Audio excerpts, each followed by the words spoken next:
ఏదైతే శంకుస్థాపన చేశారు చంద్రశేఖర్ గారు ఈ శంకర విలాస్ ఫ్లైఓవర్ నిర్మాణానికి సంబంధించి గత 30 ఏళ్ల నుంచి ఉన్న ఈ సమస్యకి ఇప్పుడు ఒక శాశ్వత పరిష్కారం లభించినట్టు అనుకుంటున్నారా? ఎలా చూడాలి?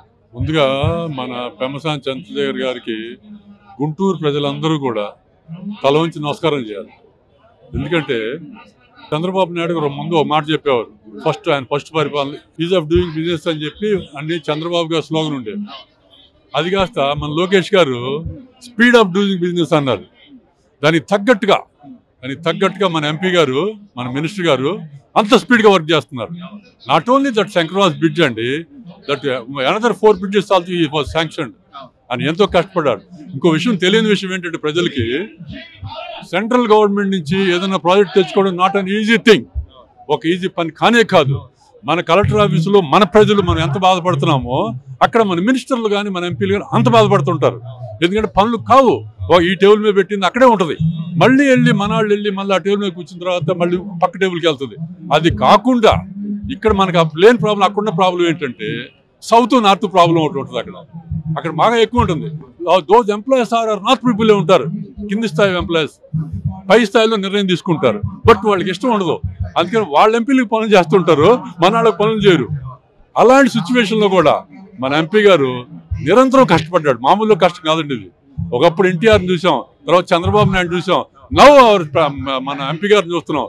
నిరంతరం కష్టపడే వ్యక్తిన ప్రజల కోసం నిజంగా చంద్రశేఖర్ గారు దొరకటం గుంటూరు అదృష్టమే. మీరు చెప్పినట్టు సార్, మీరు చెప్పినట్టు ఇన్ని ప్రతికూల పరిస్థితులు, ఒకవైపు పాక్ భారత్ యుద్ధ వాతావరణం ఉన్న నేపథ్యంలో కూడా గత 5 ఏళ్లలో వినాశనానికి ప్రతిరూపంగా చూపించిన అమరావతి రాజధానికి మళ్ళీ పునర్నిర్మాణం చేసే విధంగా శంకుస్థాపన చేయడానికి ప్రధాని మోదీ గారు వస్తే దాన్ని కూడా అపహాస్యం చేసే విధంగా ఏదో చాక్లెట్ ఇచ్చి వెళ్ళిపోయాడు అని చెప్పి అంబటి రాంబాబు లేకపోతే కారుమూరి నాగేశ్వరరావు గారు లాంటి వాళ్ళు మాట్లాడటం అంటే వాళ్ళ బాధ్యత రాహిత్యం. ఇప్పటికీ కూడా ప్రజలు తిరస్కరించినా కూడా ఇంత బాధ్యత రాహిత్యంగా స్టేట్మెంట్ ఇవ్వడానికి ఎలా చూడాలి సార్? ఒక్క చిన్న విషయం చెప్తున్నాను మీకు.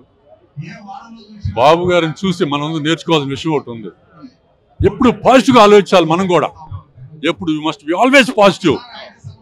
అది లోకేష్ గారు చేస్తున్నాడు, పాజిటివ్గా ఆలోచిస్తున్నాడు. మనం ఎప్పుడు పాజిటివ్ కాదు. వాళ్ళు ఎవరో ఏదో అనుకుంటారండి, వాళ్ళ వల్ల కాదు, ఏమీ కాదు కదా. అంబటి రాంబాబు గారు ఆయన వాళ్ళు ఏమి కాదని చెప్పేశాడు కదా, ఆయన నేను కట్టలేనని చెప్పి. మరి వారి గురించి మనం మాట్లాడుకోవడం ఏంటి? అది తీసేసి నాలుగు పక్కన పెట్టండి. ఓన్లీ 1% అండి రాజధాని కట్టగలిగిన సామర్థ్యం ఉన్నాడు, ఓన్లీ చంద్రబాబు నాయుడు. రెండోవాడు ఎవరికి సాధ్యం కూడా కాదు. ఎందుకు చెప్తున్నానంటే పోలవరం ఆయన కాబట్టి 72% కంప్లీట్ చేశాడు. అంతకుముందు ఎవరు ఏమీ చేయాల. 60 సంవత్సరాల పోలవరం, నాట్ 1 or 2 years కాదు. పోలవరం 60 సంవత్సరాల నుంచి ఉన్న కోరిక, అది సాధ్యమైందా? అదే కాదండి, చంద్రబాబు నాయుడు గారు చెప్పుకోడు కానీ ఎన్నో వాటర్ ప్రాజెక్ట్స్ కంప్లీట్ చేశాడు ఆయన. 1 కాదు 2 కాదు, చిన్న వాటర్ ప్రాజెక్ట్స్ చాలా కంప్లీట్ చేశాడు. ఎవరికి తెలుసు? ఎవరు తెలియదు. ఎత్తిపోతల పథకాలు కానీ చాలా ప్రాజెక్ట్స్ ఉన్నాయి. ఏ జిల్లాకి వెళ్ళినా ఆ జిల్లాలో ప్రాజెక్ట్ ఉంటుందండి. అది ఒక చిన్న విషయం చెప్తాను మీకు, అన్నీ చెప్పలేను కానీ విశాఖపట్నం వాళ్ళు మంచినీళ్ళు తాగుతున్నాడు బికాస్ ఆఫ్ చంద్రబాబు నాయుడు అండి. అది ఎవరికి తెలియదు ఆ విషయం.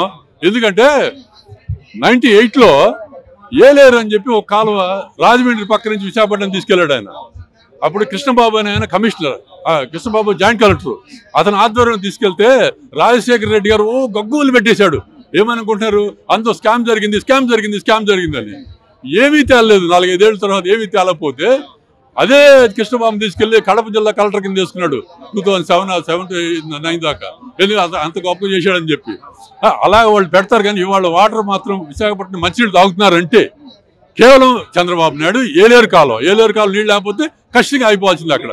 సార్ మీరు చెప్పినట్టుగా ఏ నాయకుడైనా సరే ప్రజా సేవ చేయడానికి లేదా ప్రజలకు ఏం కావాలో అవి అందించడానికే వస్తారు తప్ప గత 5 ఏళ్ల కాలంలో కేవలం హామీలు ఇవ్వడమో లేదా బటన్ నొక్కానని చెప్పుకోవడమో తప్ప జగన్మోహన్ రెడ్డి గారు చేసింది ఏమి లేదు. అందుకే 11 సీట్లతో పరిమితం చేశారు. అయినా కూడా ఇంకా బురద చల్లే ప్రక్రియ. అంటే ఇప్పుడు నిజం కన్నా కూడా అబద్ధం ముందే ఊరు చుట్టూ వస్తుంది అన్నట్టుగా ఎట్లా ఆలోచించాలి? కేవలం విమర్శలు తప్ప కనీసం సహకరించకపోగా అయితే ఇప్పుడు కూడా మీరు అన్నట్టు అబద్ధమే ముందు వెళ్తా ఉంటుంది.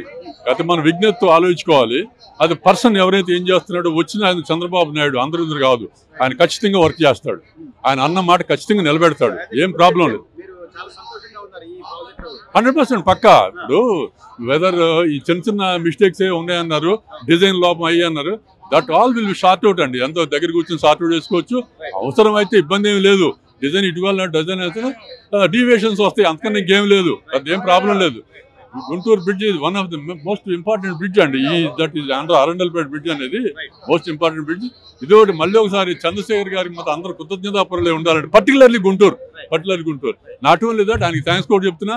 అండ్ పోస్ట్ ఆఫీస్ కూడా పెద్ద ఆఫీస్ ఒకటి పెడతానని చెప్పారు ఆయన.